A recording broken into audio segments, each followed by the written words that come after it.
Oke, assalamualaikum warahmatullahi wabarakatuh. Oke, kita bertemu lagi di mata kuliah bahasa isyarat. Oh, dari kemarin kita belum ketemu. Ya nggak apa-apa. Ya, bahasa isyarat dengan tugas akhir nanti kalian harus bisa bahasa isyarat dan kalian harus bekerja sama dengan organisasi disabilitas rumah atau organisasi tuli. Dari sana kalian melakukan pemberdayaan dan belajar bahasa isyarat juga. Jadi sambil menyelam minum air. Ya. Nah, sekarang kita ke materi karena kemarin kita baru yang saya upload baru kontak saja ya. Langsung materi saja. Oke, bahasa isyarat. Mungkin kalian sudah tahu ya apa itu bahasa isyarat dan pasti sudah tahu, nggak mungkin tidak karena teman kalian itu Rosa dan India juga menggunakan bahasa isyarat ya. Jadi kalian tahu ya gini kita cuma menelisik untuk teorinya saja sih. Kita menelisik untuk teorinya saja sehingga kan agar nanti kalian belajarnya itu bisa berlandaskan dengan teori yang benar ya. Oke, kita langsung saja.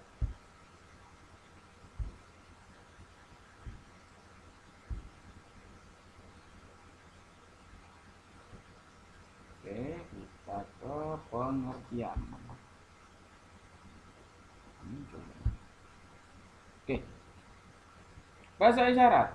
Bahasa isyarat adalah bahasa yang menggunakan komunikasi manual, bahasa tubuh, gerak bibir, bukan menggunakan suara untuk berkomunikasi, tapi menggunakan itu ya gerak bibir, bahasa tubuh, mimik, muka, dan kawan-kawannya. Kita menggunakan bahasa tanda, tanda tubuh. Menurut si kelima Edward dan kawan-kawan itu di buku babon bahasa isyarat ya. Bahasa isyarat adalah bahasa yang berlandaskan visual dan gestural alami masyarakat tuli. Menggunakan tangan, ekspresi wajah, kepala, dan tubuh dan posisi tubuh ya untuk menyampaikan pesan linguistik. Nah, ceritanya bahasa isyarat itu sebenarnya sangat kalau dibedah secara langsung ya karena bahasa isyarat itu memang ada prodinya sendiri.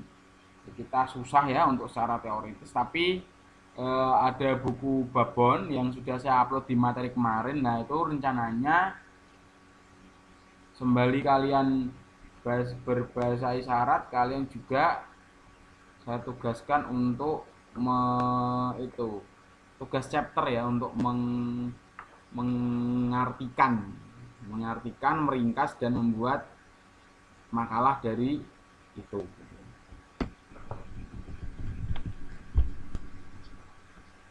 Bentar.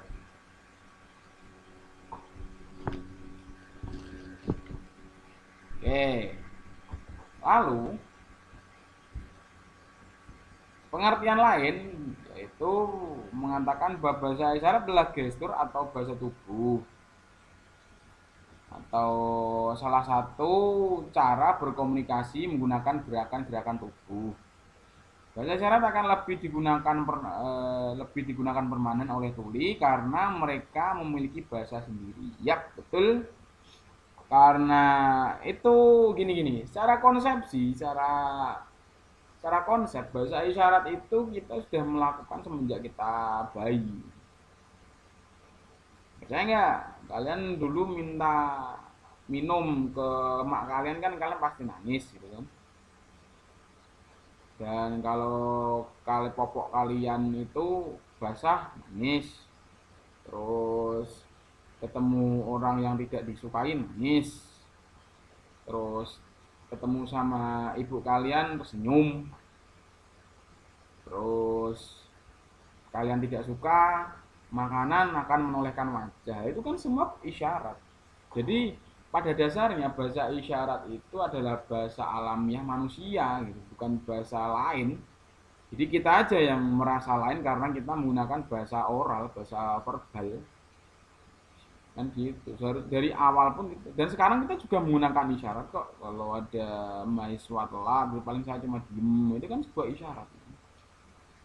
terus ada permasalahan apa gitu kan, ada yang marah, ada yang diem, ada yang apa. Kalau cewek-cewek itu kan pandai berisyarat seperti itu sebenarnya bahasa alamiah manusia, jadi bukan bahasa baru. Kalau kalian menurutnya isyarat itu bahasa yang baru dan aneh, ya berarti bahasa kalian yang aneh, karena dari dulu sampai sekarang kalian juga menggunakan bahasa isyarat kan, seperti itu. Nah, kaum tuli adalah kelompok utama yang menggunakan bahasa ini pasti. Biasanya dengan mengkombinasikan bentuk tangan, orientasi, gerak tangan, lengan, tubuh, serta ekspresi wajah untuk mengungkapkan pikiran mereka. Ya, karena tidak menggunakan bisa menggunakan bahasa verbal yang berupa kata-kata, ya kan? Makanya mereka menggunakan bahasa isyarat, isyarat menggunakan gerakan tubuh, lengan, mimik, ekspresi wajah dan lain-lain agar orang atau yang lawan bicaranya itu mengerti apa yang dia ungkapkan. Ini ya memang bahasa tersebut bahasa yang dari dulu. Contohnya seperti ini, mengapa saya menganggap bahasa isyarat itu bahasa dari dulu? Bahkan bisa dianggap bahasa kuno ya. Bahasa zaman dulu itu pertama kali ada itu isyarat. Tulisan aja, tulisan pertama kali itu menggunakan bahasa isyarat, bukan menggunakan huruf. Gak percaya? Kalau nggak percaya coba kalian lihat tulisan hieroglif itu, tulisan yang ada di Mesir itu kan tulisan paling kuno di dunia kan. Nah, tulisannya itu menggunakan apa? Menggunakan kata atau menggunakan isyarat? Ya kan ada yang menggunakan burung, ada yang menggunakan raja wali, ada cewek dengan gaya seperti apa. Itu kan tulisannya kan pahatan-pahatan seperti itu.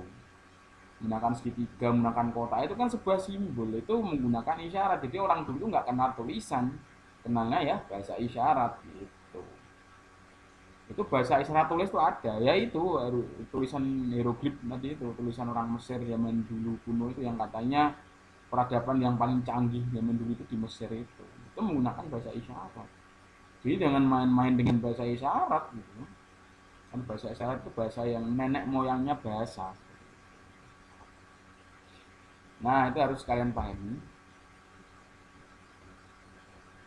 Nah, kita coba lihat pendapat ahli tentang bahasa isyarat.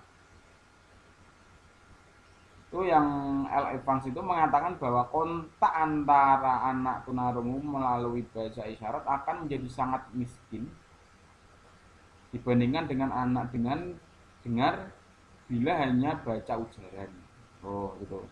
Mengatakan bahwa kontak anak tuli melalui bahasa akan menjadi sangat miskin dibandingkan dengan anak dengar bila hanya membaca ujaran. Tahu nggak membaca ujaran? Baca ujaran itu bahasa oral dulu, bahasa ngomong dulu. Artikulasi, artikulasi apa? Bibir, gerak bibir itu dulu. Tuh, bahasa bahasa ujaran itu bahasa gerak bibir gitu kan. Bahasa ujaran itu bahasa gerak bibir. Tahu ya? Harusnya tahu.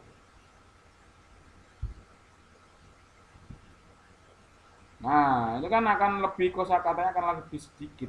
Dengan menggunakan bahasa isyarat selain membaca ujaran, anak tuli juga membaca isyarat yang diberikan kepadanya sehingga begitu ada pilihan bagi anak tunarungu untuk memahami lawan bicaranya. Jadi menggunakan isyarat itu selain membaca ujaran juga membaca gerak bibir dan tangan ya, sehingga anak itu lebih paham, dan dapat dibuktikan bahwa anak yang menggunakan bahasa isyarat sejak kecil itu menggunakan isyarat, dilatih menggunakan isyarat dan menangkap kosakata dengan bahasa isyarat itu lebih lebih kaya kosakatanya dibandingkan dengan anak yang hanya dididik dengan menggunakan bahasa oral saja. Itu penelitian ya. Tapi sekarang di nyatanya di SLB tetap aja menggunakan bahasa oral gitu. Bagaimana Pak kok bisa? Ya saya juga nggak tahu dari dulu sampai sekarang. Itu karena mindset orang zaman dulu kali, bahwa ngomong itu lebih bagus daripada berisyarat. Kalau isyarat kamu akan terlihat aneh di masyarakat. Kalau ngomong kamu akan terlihat normal. Apa itu konten apa sih juga nggak tahu. Normal, apakah normal itu harus sesuai dengan kita? Kan ya nggak juga itu. Allah itu menciptakan tuli itu ya dengan sempurna, itu tidak aneh, ya wajarnya memang seperti itu karena Allah itu menciptakan makhluknya itu secara sempurna. Karena Allah menciptakan makhluknya itu menjadi anak tuli, ya sempurnanya seperti itu. Jadi kita jangan menganggap aneh mereka. aneh karena bahasa yang mereka itu kan ya susah. Mereka kaum minoritas, ya kan? Dan mereka dipaksa untuk menyesuaikan kita yang mayoritas. Kan ya susah kalau satu kecil disuruh untuk menyesuaikan yang banyak. Kan lebih bagus yang banyak menyesuaikan yang kecil kan seperti itu.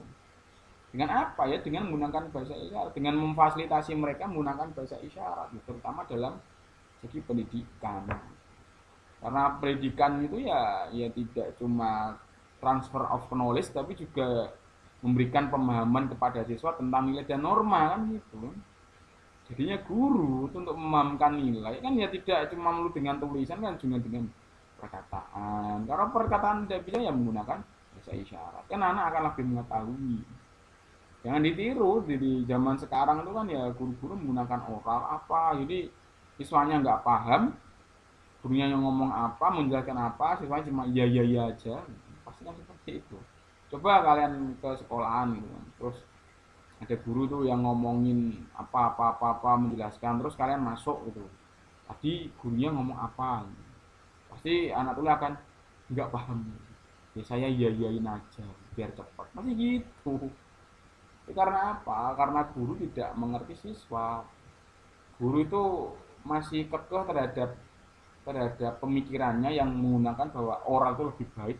Oral itu dapat menggunakan transfer of knowledge dengan baik. Oral itu dapat terlihat normal di mata masyarakat. Oral itu dapat apapun lah yang dengan embel-embel normal dan embel-embel itu bagus. Padahal menurut penelitian jika anak tersebut dididik dengan menggunakan bahasa oral, anak tersebut akan miskin bahasa dibandingkan dengan mendidik dengan bahasa isyarat. Itu menurut penelitian lo ya. Itu menurut penelitian dan ya seperti itu. Jadi sebuah anggapan melawan sebuah penelitian, tapi karena orangnya di zaman dulu lebih mementingkan sebuah anggapan daripada penelitian, ya sudah dijalankan saja. Efeknya apa? Efeknya anak tulinya di sekolah itu ya miskin bahasa. Ngomong tumben aja, arti dari tumben aja nggak tahu. Arti dari